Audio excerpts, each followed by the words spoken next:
crois que Ethan a un petit problème avec son micro, on l'attend. Mais bonsoir à toutes et à tous. Déjà, en l'attendant, nous, ce soir, on va vous parler de sport, de journalisme sportif plus particulièrement, de médias, de passion. On va d'abord évidemment se présenter quand Ethan sera là.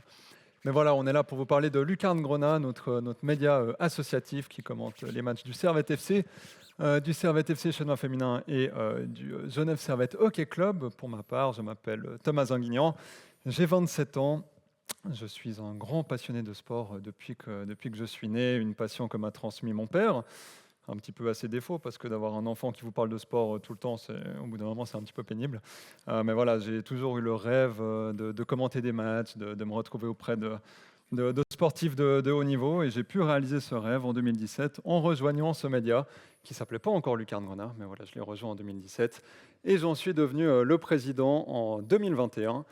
Et puis voilà, on commande des matchs avec Ethan, pas qu'avec lui, on est 24 dans cette association.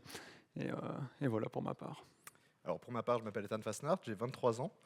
J'ai rejoint Lucarne Grenat en 2021, quand il y avait également un autre nom, mais on y reviendra. Et je suis devenu rédacteur en chef adjoint en 2022, à la fin de la saison. Et à côté de ça, je suis journaliste sportif à la RTS depuis 2023. Et comme Thomas, donc on a beaucoup de points communs, je suis passionné de sport et c'est clairement mon père qui m'a transmis cette passion. Et voilà. Et du coup, aujourd'hui, si ce pointeur veut bien fonctionner, il fonctionne.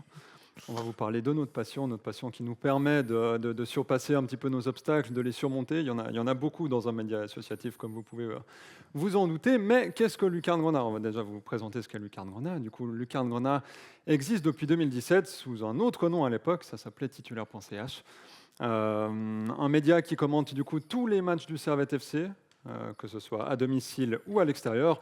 On fait tous les déplacements en voiture, on se retrouve dans les stades, dans les tribunes de presse pour commenter les exploits des clubs de Genève. C'est un média vraiment dans lequel il y a plein de corps de métiers différents. On a des journalistes forcément, mais on a aussi des photographes, des community management, on a des gens qui s'occupent des demandes de fonds, etc. Donc c'est vraiment assez global comme média, même si c'est évidemment un média de sport. Et puis voilà, ce média vise à faire transmettre un petit peu la passion que nous, on a pour le Servette FC. Je ne sais pas si ça se voit avec ce pull.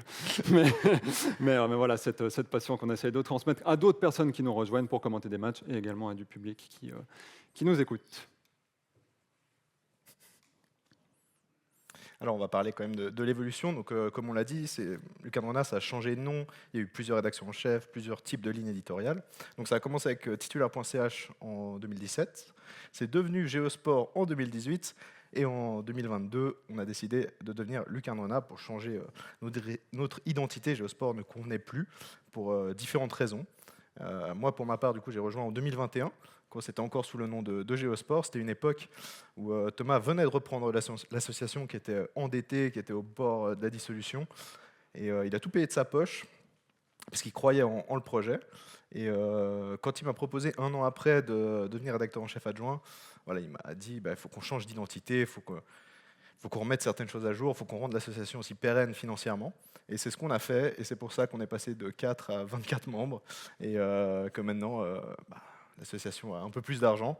On ne roule pas sur l'or, mais on fait ce qu'on peut, et que voilà, Lucarne Grenat est ce qu'il est aujourd'hui. Donc voilà, on vous parle du fait qu'on commande des matchs, c'est hyper cool. Voilà, on se retrouve avec aussi une bande de potes parce qu'on se fait des déplacements à plusieurs heures de voiture. Forcément, ça tisse des liens si on s'entend bien, parce que sinon ça peut être un petit peu plus compliqué. Mais non, généralement, ça se passe vraiment plutôt bien. Mais on n'est pas non plus là pour vous dire que tout est absolument parfait, tout fonctionne bien.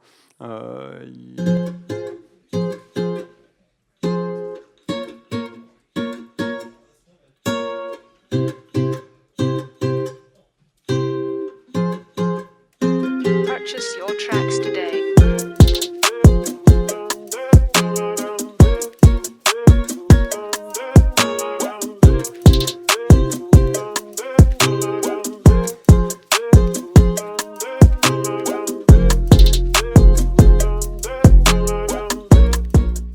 Bonjour à toutes et à tous, bienvenue au Stade de Genève. On a vraiment hâte de vous retrouver dimanche pour le match entre Servette et Saint-Gall dès 14h. Et pour ce match, on vous réserve une petite surprise. Restez connectés. vidéo Bon, que vous venez de vas-y, voir, c'était une vidéo qui a été tournée donc, lors de la saison 2021-2022. C'est qu'on a eu notre premier partenariat avec le Servette FC. Le club nous a proposé de commenter toutes les rencontres sur leur chaîne YouTube, donc du championnat et de la Coupe de Suisse. Il n'y avait pas encore d'Europe à l'époque. Et ce qu'on a accepté.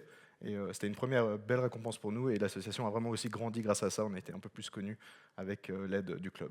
Ouais, voilà, parce que ce qu'on disait, c'est que depuis le début, on paye pas mal de notre poche pour pouvoir faire les déplacements. C'est un petit peu forcément difficile en termes de temps. Ça demande beaucoup de temps, ça demande de l'argent également. Mais voilà, on a eu cette reconnaissance de tout le travail qu'on faisait depuis des années. Et du coup, c'était vraiment chouette. Mais comme je disais, c'est aussi beaucoup de difficultés de gérer un média bénévole. Et cette fois, on espère qu'on va avoir la bonne slide. Si elle veut bien fonctionner. Il est terrible ce clicker, voilà. Ça fonctionne. Des difficultés notamment, comme vous pouvez l'imaginer, étant un média bénévole, il n'y a pas de rémunération. Qui dit pas de rémunération, c'est il faut trouver d'autres manières de motiver les gens. Et du coup, nous, c'est une de nos grandes difficultés, c'est de trouver du monde, de faire beaucoup de recrutement. On fait souvent des appels d'offres pour avoir des gens qui viennent nous rejoindre. Et typiquement, on n'a pas de graphiste, comme vous pouvez l'imaginer. Voilà, on utilise de l'intelligence artificielle pour faire une image qui vous fait croire qu'on boit des bières en même temps qu'on commande des matchs. En l'occurrence, on est plutôt à l'alcool fort. Non, évidemment, c'est faux. Mais non, tout ça pour dire qu'évidemment, on a ces difficultés-là de devoir recruter des gens, de devoir savoir si c'est forcément les bonnes personnes qu'on a en face de nous, qui sont suffisamment passionnées pour pouvoir être motivées, prendre de leur temps, donner de leur temps, sans être rémunérés. Et puis, comme vous pouvez le penser, on a également toutes ces difficultés à trouver des fonds. Chaque 6 mois, on fait des demandes de fonds pour pouvoir rendre l'association pérenne, faire en sorte de pouvoir renouveler notre matériel, faire en sorte de pouvoir payer les déplacements des commentateurs. Donc voilà, c'est beaucoup de choses face auxquelles on fait face, mais c'est ce qu'on disait au début. Notre passion, c'est là où c'est un petit peu le message qu'on veut vous faire passer, c'est que la passion qu'on a nous permet un petit peu plus facilement de surmonter les obstacles. Et puis c'est vraiment là-dedans, et puis dans le fait qu'on fait vraiment ce qu'on aime, où on peut trouver un petit peu des solutions plus facilement pour pouvoir surmonter ces difficultés. Et en parlant de passion, justement, ça nous a fait vraiment réaliser des rêves de gosse d'être dans cette association. On a pu réaliser plein de choses, et c'était vraiment des vraies récompenses pour nous. Et voilà, on s'est dit, en fait, on peut croire en ce média, on peut croire en nos rêves, on peut réussir à faire ça. Et comme vous pouvez le voir sur ces 6 magnifiques photos, que je vais vous expliquer. La première, en haut à votre gauche, c'était à Rome, en octobre 2023, au Stadio Olimpico de l'AS Roma, avant le match d'Europa League. Voilà, on a eu la chance de pouvoir le commenter. Donc ça, c'était en bord terrain pendant l'entraînement de Servette. Voilà, c'était vraiment un rêve de gosse aussi, parce que le matin, on était au centre d'entraînement de la Roma. On a fait une interview de José Mourinho, de Leandro Paredes, qui quelques mois avant soulevait la Coupe du Monde, et là il répondait à nos questions. Et voilà, il y a eu plein de belles choses autour de ce week-end. On a eu un buzz sur TikTok avec le compte de l'AS Roma qui a fait une vidéo qui a fait un peu plus d'1 million de vues. Sur la deuxième photo, vous pouvez voir, c'est toujours à Rome. On a été invité par L'Aimant Bleu dans leur téléjournal pour être un peu envoyé spécial et parler du match donc contre l'AS Roma. La photo, la troisième en haut, c'était plus récent, c'était en juin, le 2 juin, lors de la finale de la Coupe de Suisse à Berne. On ne commente pas tous nos matchs en costard, mais là, c'était l'occasion quand même. Et c'était un immense moment, donc voilà, ça c'était, on va dire, 2 heures avant le coup d'envoi. En bas à gauche, c'était encore un voyage, c'était du côté de Prague. On a pu réaliser un reportage sur le Dukla Prague, qui est un club historique de Tchéquie qui avait rencontré Servette dans les années 60. Ça avait donné une belle confrontation assez historique en Coupe d'Europe. La photo en bas, au milieu, c'est au Gala des Grenats. En septembre dernier, on a été invité par les clubs. Table de presse, VIP. C'était assez marrant de se retrouver là, et c'était une belle récompense aussi pour nous que les clubs nous invitent. Et la dernière photo, c'est avec un ancien joueur du Servette FC qui s'appelle Valère Nemeth. Ceux qui connaissent un peu l'histoire du club vont peut-être connaître. C'est un des 3 Hongrois qui est venu dans les années 60 jouer pour le Servette FC. Et je vous laisserai juger de la qualité de la chemise portée par Thomas. Toujours beaucoup de solidarité dans ce média, c'est super. Et puis on va reprendre en particulier un souvenir dont tu as parlé, c'est celui de la finale de Coupe. Je pense qu'on a eu une de nos plus grandes récompenses aussi du club à l'occasion de cette finale. Après la finale, le club a publié une vidéo, en fait, un petit film du match qu'ils avaient fait. Et ils ont réutilisé nos voix, les voix des commentateurs. Moi, j'étais pas, c'était toi. Et puis un autre de nos commentateurs qui était à ce match. On vous laisse écouter ce que ça donne. Attention aux oreilles, ça peut peut-être un tout petit peu piquer.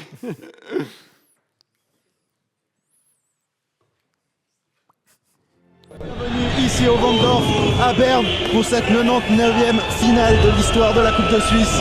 Le Servette FC affronte le FC Lugano.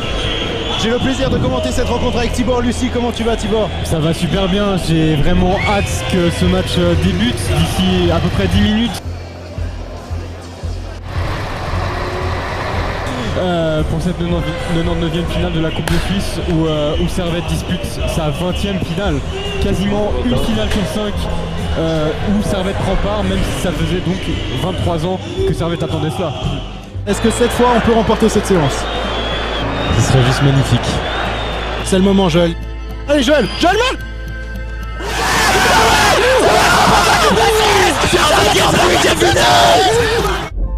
Ça peut nous arriver d'être un peu des animaux aux commentaires. C'est pas...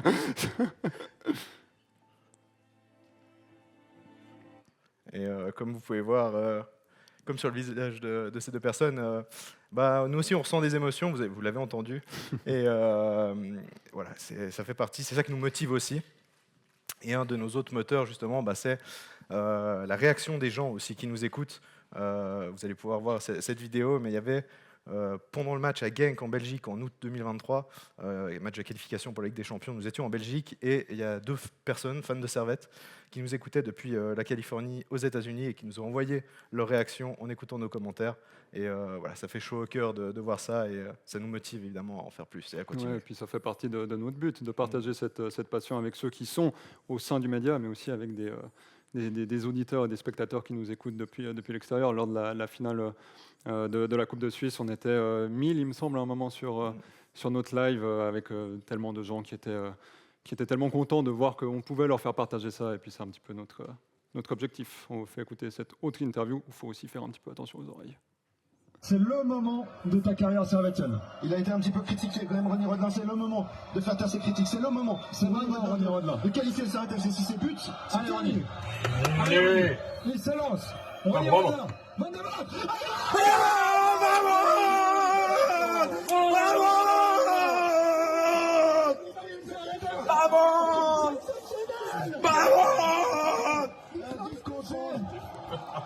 Je crois qu'il faut faire quelque chose avec les supporters de Servette.